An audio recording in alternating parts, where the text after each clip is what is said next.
Talking to oneself is a habit everyone indulges in. We could no more stop talking to ourselves than we could stop eating and drinking.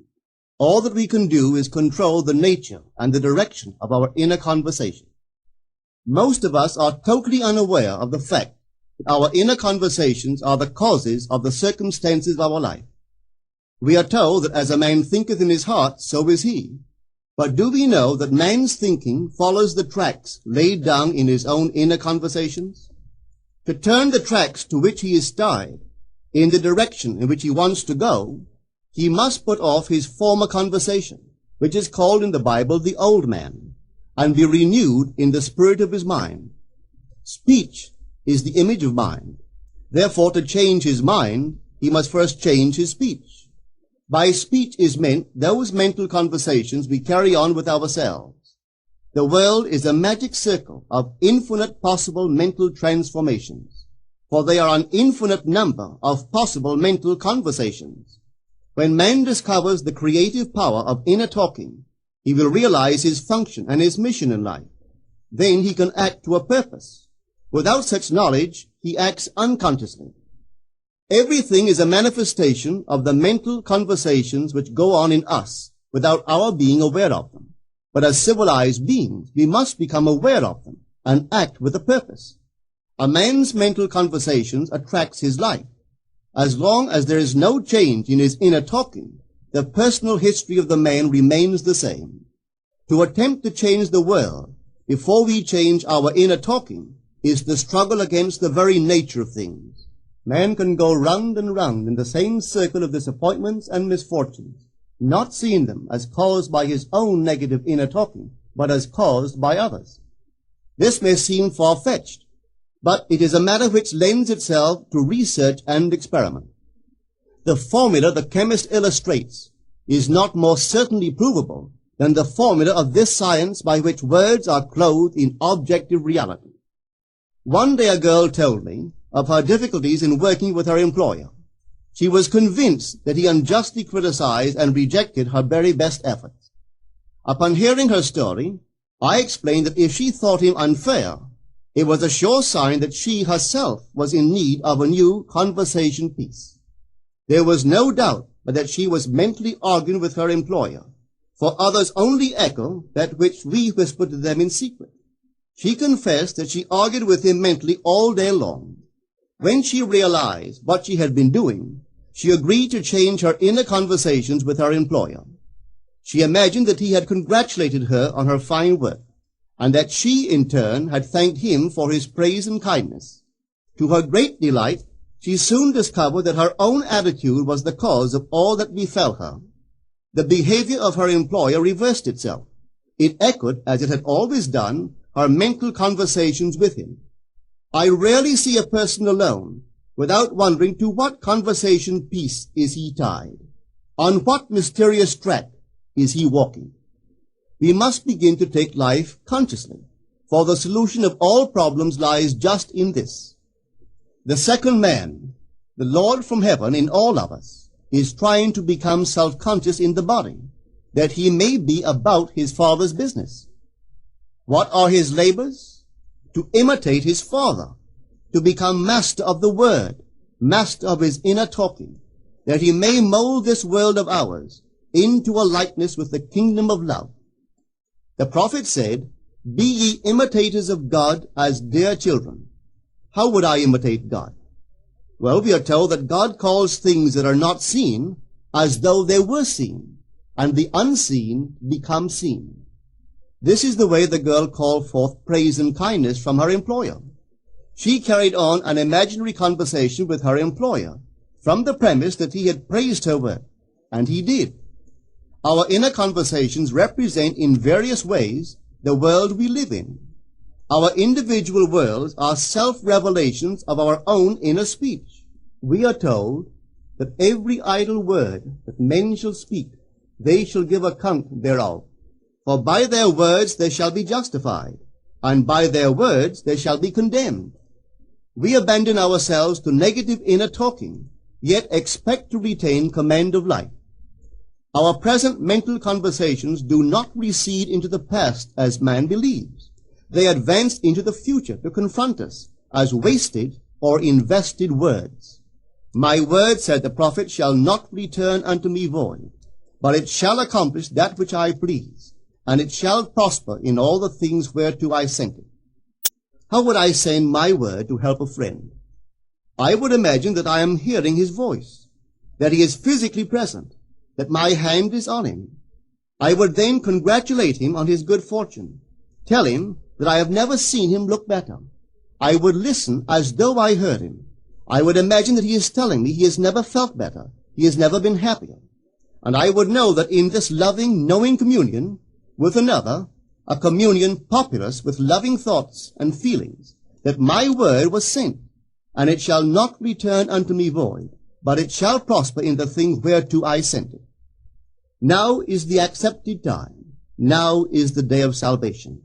It is only what is done now that counts, even though its effects may not be visible until tomorrow.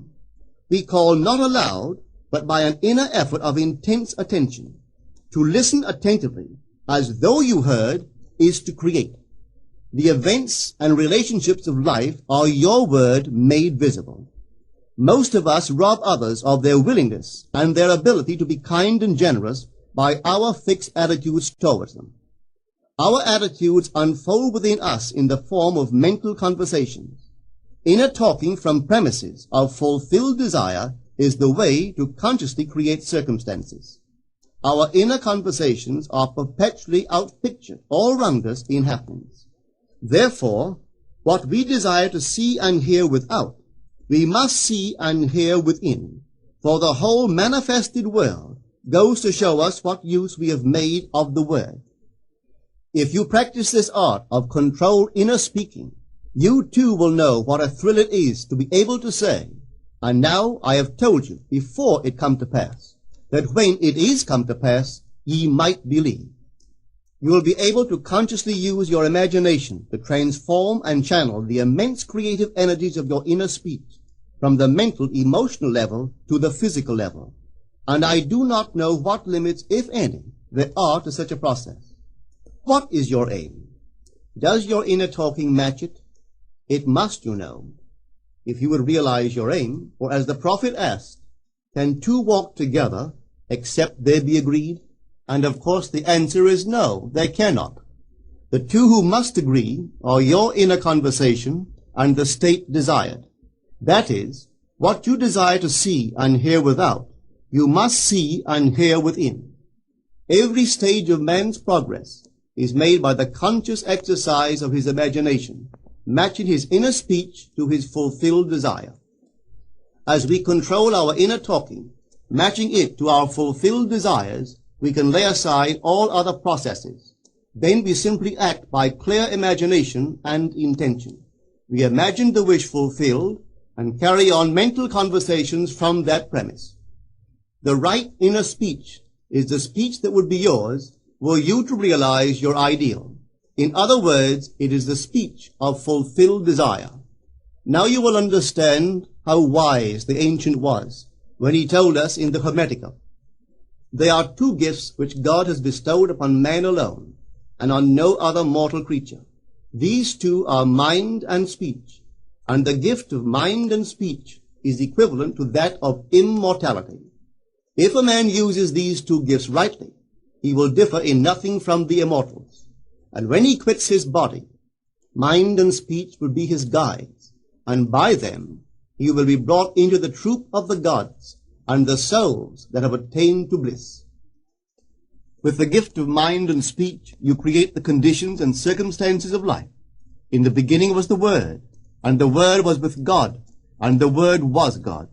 The Word, said Hermes, is Son, and mind is Father of the Word. They are not separate one from the other, for life is the union of word and mind. You and your inner talking or word are one.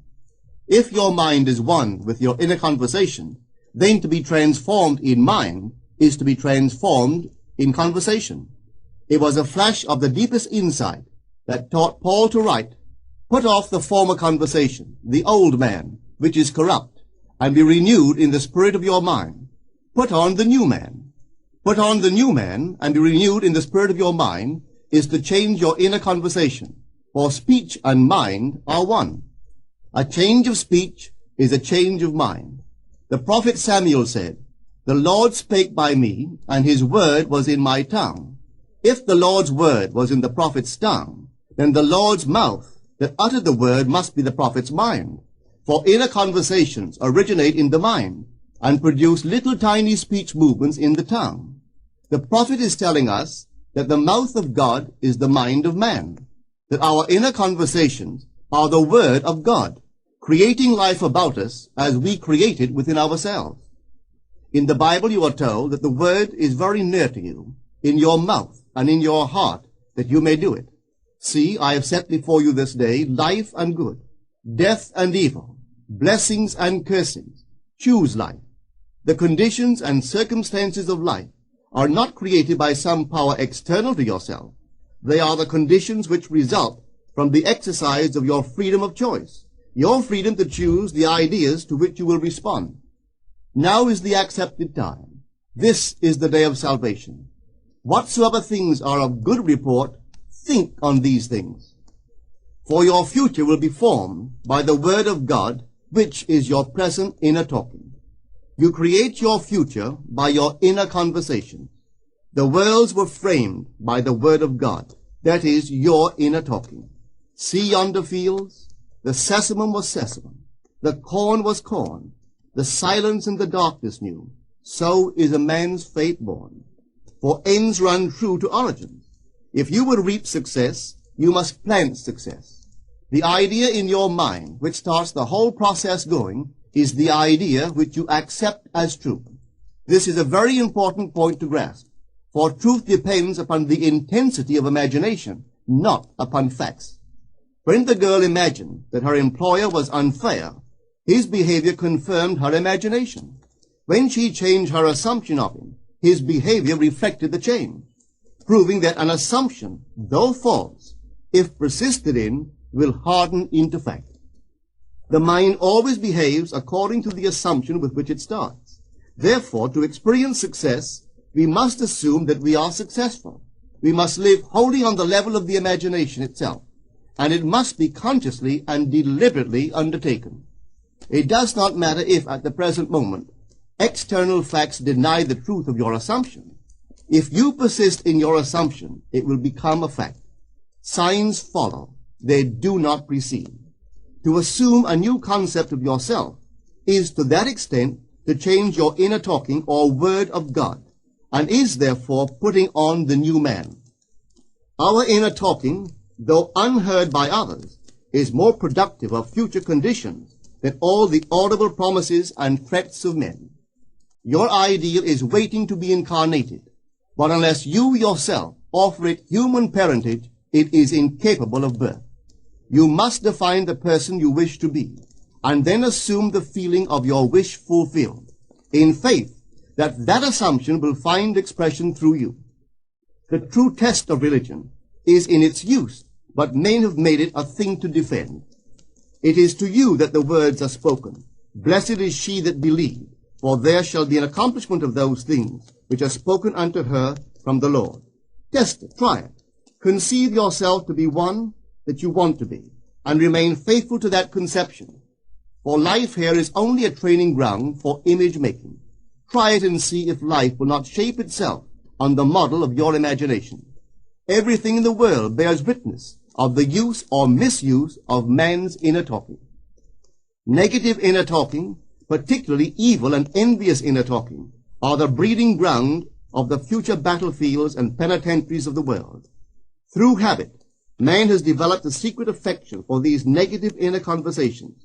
Through them he justifies failure, criticizes his neighbors, gloats over the distress of others, and in general pours out his venom on all. Such misuse of the word perpetuates the violence of the world. The transformation of self requires that we meditate on a given phrase, a phrase which implies that our ideal is realized, and inwardly affirm it over and over and over again until we are inwardly affected by its implication, until we are possessed by it. Hold fast to your noble inner convictions or conversations. Nothing can take them from you but yourself. Nothing can stop them from becoming objective facts. All things are generated out of your imagination by the Word of God, which is your own inner conversation. And every imagination reaps its own words, which it has inwardly spoken. The great secret of success is a controlled inner conversation from premises of fulfilled desire. The only price you pay for success is the giving up of your former conversation, which belongs to the old man, the unsuccessful man. The time is ripe for many of us to take conscious charge in creating heaven on earth, to consciously and voluntarily use our imagination to inwardly hear and say only that which is in harmony with our ideal is actively bringing heaven to earth. Every time we exercise our imagination lovingly on behalf of another, we are literally mediating God to that one. Always use your imagination masterfully as a participant, not an onlooker. In using your imagination to transform energy from the mental, emotional level to the physical level, extend your senses. Look and imagine that you are seeing what you want to see, that you are hearing what you want to hear, and touching what you want to touch. Become intensely aware of doing so. Give your imaginary state all the tones and feeling of reality. Keep on doing so until you arouse within yourself the mood of accomplishment and the feeling of relief. This is the active, voluntary use of the imagination, as distinguished from the passive, involuntary acceptance of appearances. It is by this active, voluntary use of the imagination that the second man, the Lord from heaven, is awakened in man. Men call imagination a plaything, the dream faculty, but actually it is the very gateway of reality. Imagination is the way to the state desired. It is the truth of the state desired, and the life of that state desired. Could you realize this fully, then would you know that what you do in your imagination is the only important thing. Within the circle of our imagination, the whole drama of life is being enacted over and over again. Through the bold and active use of the imagination, we can stretch out our hand and touch a friend 10,000 miles away and bring health and wealth to the parched lips of his being. It is the way to everything in the world. How else could we function beyond our fleshly limitations? But imagination demands of us a fuller living of our dreams in the present. Through the portals of the present, the whole of time must pass. Imagine elsewhere as here, and then as now. Try it and see. You can always tell if you succeeded in making the future dream a present fact by observing your inner talking. If you are inwardly saying what you would audibly say, were you physically present and physically moving about in that place, then you have succeeded. And you could prophesy it from these inner conversations and from the moods which they awaken within you, what your future will be. For one power alone makes a prophet, imagination, the divine vision. All that we meet is our word made visible, and what we do not now comprehend is related by affinity to the unrecognized forces of our own inner conversations and the moods which they arouse within us. If we do not like what is happening to us, it is a sure sign that we are in need of a change of mental diet. For man, we are told, lives not by bread alone, but by every word that proceeds from the mouth of God. And having discovered the mouth of God to be the mind of man, a mind which lives on words or inner talking, we should feed into our minds only loving, noble thoughts. For with words or inner talking, we build our world.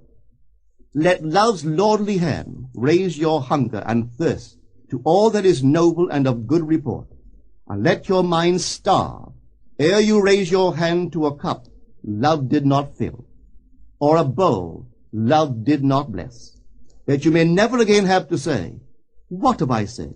What have I done?" O all-powerful human word.